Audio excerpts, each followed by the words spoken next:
Welcome to The Explainer. Today, we are diving deep into the story of a scientific war over the human mind. This was a battle of ideas that, honestly, shaped psychology into what we know it as today. So you got to picture this. It's the turn of the 20th century, and the young science of psychology is having a bit of an identity crisis. The whole thing really boiled down to one huge question, a question that sparked a revolution and pitted two rival schools of thought against each other. Okay, so let's dive right into this first battleground. This was a fight for the very soul of psychology. On one side, you had Edward Titchener and his school of structuralism. His goal was to map out the basic building blocks of consciousness, kind of like creating a periodic table of the mind. And to do this, he would intensely train his observers. Now here's the wild part. If someone's experience was different from the others, he didn't see that as interesting data. He saw it as an error that needed to be controlled and eliminated. But on the other side, you had the functionalists, and they had a totally different take. They looked at Titchener's work and basically said, wait a minute, those differences between people, those aren't errors, that's the data. That's the whole point, the most interesting part of psychology. And their counter-argument was, frankly, devastating. They said, look, these observers you've trained for hundreds of hours, they aren't discovering some universal mind. The training itself is creating a mind that reports back exactly what you want to hear. They argued it was an artificial result, not a natural one. And in the end, the functionalists didn't just win because they had a clever argument. They won because their entire approach was just way more practical and useful in the real world. In 1907, a key figure named James Roland Angell basically laid out the Functionalist Manifesto, and it was a total game changer. He said, forget about trying to figure out what the mind is, let's focus on what it does. Let's understand how it helps us adapt and survive, and let's finally admit that the mind and the body are one integrated system. And really, the best example of this practical approach in action? You have to look at Edward Thorndike over at Columbia University and his now famous experiments.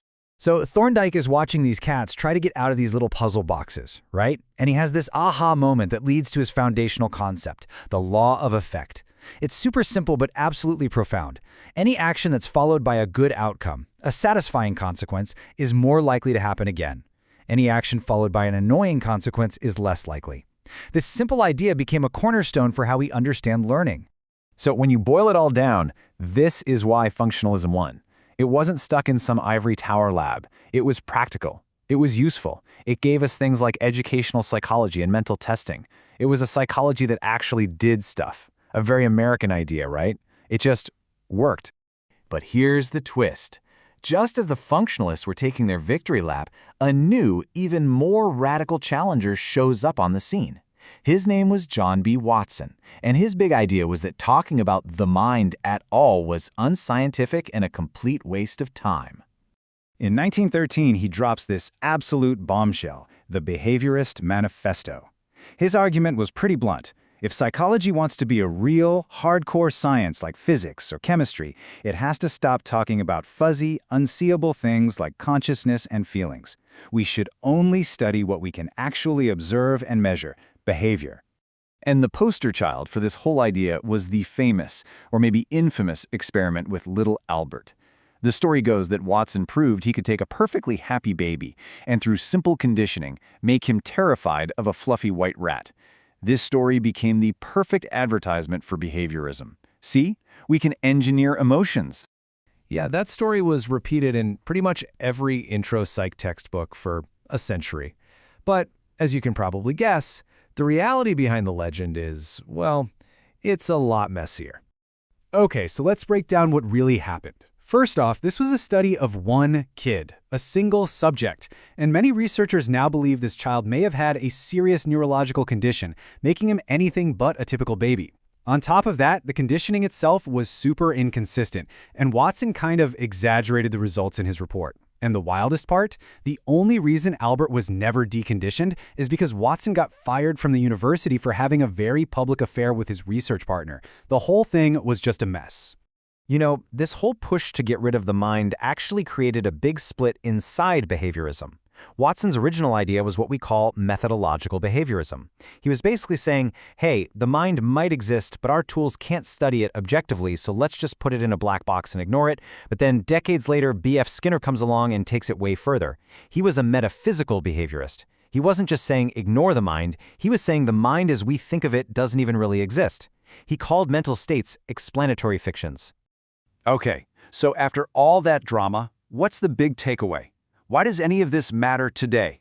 Well, these old-school academic fights weren't just for the history books. They left a huge, lasting mark on the psychology we practice today. Think about functionalism. It never really went away. It just sort of evolved into everything else. That practical, let's solve a problem attitude, that's the direct ancestor of huge fields like educational psychology, clinical psychology, and industrial organizational psychology. All the areas where psychology is out in the real world making a difference. And what about behaviorism? I mean, yeah, the most radical version of it has mostly fallen out of favor, but its legacy is absolutely crucial. That fierce insistence on scientific rigor, on grounding every claim in observable, empirical evidence, that was a massive wake-up call. It forced the entire field to become more scientifically disciplined, and it really set the stage for the cognitive revolution that came next. So you see, the war for the mind, it isn't really over. That fundamental tension between studying our inner, subjective world and our outer, objective actions, it's still with us today, just in new forms. As we map the brain and build AI, we're still wrestling with that same basic question: what is the best scientific way to understand ourselves?